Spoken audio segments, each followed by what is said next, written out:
You try to budget every single month, and you genuinely want it to work. At the beginning of the month, everything feels organized and under control. You sit down, look at your salary, and plan how every dollar should behave. Rent is covered, groceries are planned, bills are accounted for. And this time, you promise yourself you will save properly.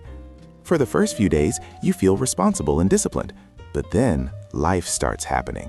An unexpected expense shows up, a friend invites you out, a small emergency forces you to adjust your plan, or you simply feel exhausted after a long week. And slowly, the structure you created begins to slip. By the third week of the month, you are no longer budgeting, you are surviving until payday. Then comes the quiet frustration. Why can't I stay consistent with money? Why does it feel so easy for some people? Their savings grow quietly, investments compound in the background, bills get paid on time. Meanwhile, you are constantly adjusting, reacting, recalculating. One month feels controlled, the next feels chaotic. So it's easy to assume the difference is discipline, that some people simply have stronger willpower. But here's something most people never question. What if consistency isn't about discipline at all? What if it's about the system underneath your decisions? Because willpower is not unlimited. It behaves more like a battery than a personality trait. In the morning, it feels strong. By the end of a long day filled with work, decisions, and stress, it is weaker. And most money decisions happen when your mental energy is already low. So if you feel like you are failing at managing money, maybe you are not failing at all. Maybe you are relying on something that was never designed to carry your entire financial life. And once you understand the difference between willpower and systems, everything starts to look different. We are constantly told that saving money is about trying harder. Spend less, save more, be disciplined. On the surface, that sounds logical. But trying harder only works when the decision happens once. Money decisions do not happen once. They happen every week, sometimes every day. You decide whether to spend or save. You decide whether to invest or delay. You decide whether to transfer money or wait until next month. Each decision may seem small, but repetition drains energy. And when your energy is low, your brain naturally prefers what feels easier in the moment. Your brain prefers today over tomorrow. Now here is where it gets interesting. Researchers looked at retirement savings behavior across thousands of employees. Same companies, same salaries, same access to investment plans. The only difference was the default setting. In some companies, employees had to manually sign up for the retirement plan. In others, employees were automatically enrolled. They could opt out, but saving was the default. When employees had to enroll themselves, about 64% participated. But when enrollment was automatic, participation jumped to 94%. Not 70%, not 75%, 94%. The people didn't change, their income didn't change, their intelligence didn't change. Only the system changed. And that single adjustment created a 30-point difference in so-called discipline. Discipline, in many cases, is just a default setting. We explore ideas like this every week. If that interests you, subscribe. When saving requires repeated motivation, fewer people do it. When saving happens automatically unless you stop it, almost everyone does it. People who build consistent results understand this. They don't rely on feeling motivated every month. The decision was made once. That statistic sounds powerful in theory, but it becomes even clearer when you see it play out in real life. So let's step away from research for a moment and look at two ordinary people with ordinary salaries. Imagine two friends, Michael and David. They are both 30 years old. They both earn $70,000 per year. They live in the same city and have similar expenses. There is no income advantage here. Michael believes in discipline. Every month, he tells himself he will transfer $500 into savings. Some months he does. Some months he skips because something unexpected comes up. Other months he delays and promises to catch up later. He is not irresponsible. He's reacting the way most people do. Now look at David.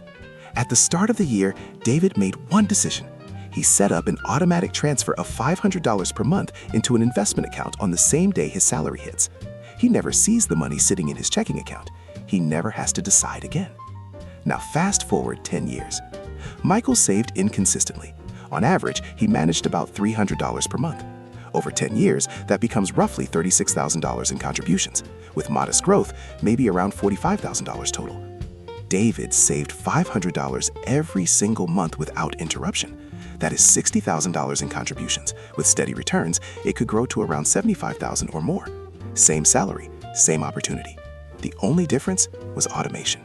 Michael relied on motivation. David relied on his system. And over 10 years, that gap becomes tens of thousands of dollars. Consistency does not come from stronger willpower. It comes from fewer decisions. And if this difference feels dramatic over 10 years, it is because most households are operating without that consistency. This is not just about two friends. It is about how millions of families manage money every day. According to Federal Reserve data, 13% of adults in the United States said they would not be able to pay a $400 emergency expense by any means. Even more, about 37% would struggle to cover a $400 emergency fully with cash, and 18% said the largest emergency they could handle using only savings right now was under $100. When your buffer is under $100, budgeting isn't strategy.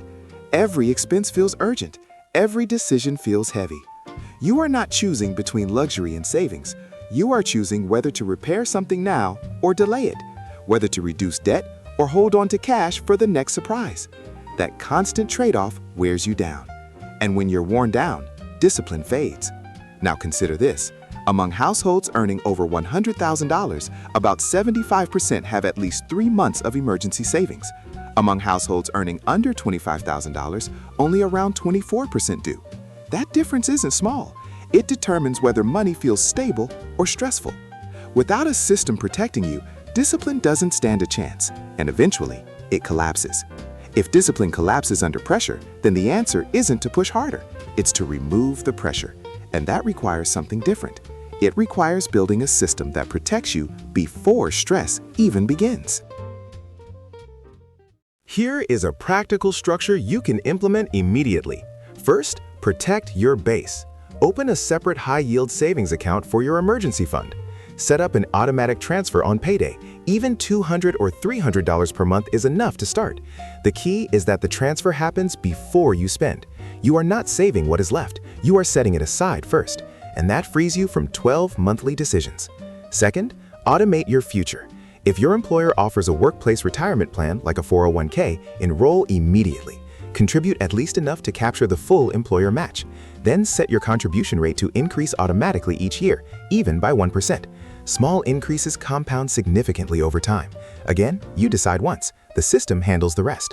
Third, remove friction everywhere. Automate bill payments. Set rules for excess checking balances so anything above a limit automatically moves to investments. Schedule automatic monthly investments so purchases happen regardless of market mood. At this stage, your financial life becomes infrastructure. Income comes in, allocations happen automatically, investments grow in the background. Structure does not get tired. And when you step back and look at the bigger picture, you realize something important. The gap between financial struggle and financial stability is not about effort, it is about design. The difference between struggling and stable is not personality. It is structure. Michael was not lazy. He was relying on willpower. David was not extraordinary. He was relying on a system. You do not need to become a different person. You need to build a different framework. Stop asking how to become more disciplined. Start asking what decision you can automate today. Because you do not rise to the level of your motivation. You fall to the level of your systems. And the moment you redesign those systems, your financial future begins changing quietly in the background. I've linked the research and sources in the description if you want to verify everything yourself. If you found this useful, subscribe for more evidence-based money ideas. Thank you for watching.